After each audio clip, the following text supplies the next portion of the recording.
Welcome. Today, we're going to walk you through the updated process of deleting follow requests on Instagram.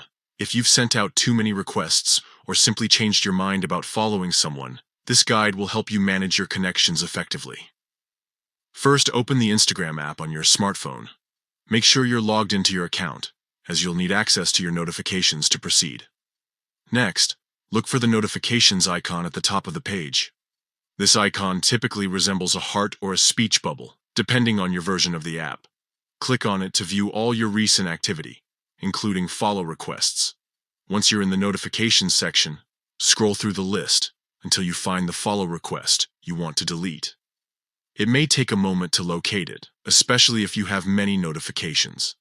Keep an eye out for any requests that you no longer wish to pursue. Now that you've found the follow request, it's time to take action. Simply click on the delete option next to the request.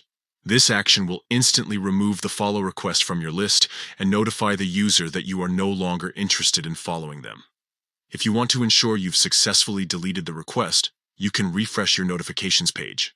The follow request should no longer appear in your list, confirming that it has been removed. In summary, managing your follow requests on Instagram is a straightforward process. By opening the app, accessing your notifications, locating the follow request, and clicking delete, you can easily keep your account organized and free of unwanted connections. Thank you for joining me today. If you found this guide helpful, be sure to like and subscribe for more Instagram tips and tricks. Happy Instagramming!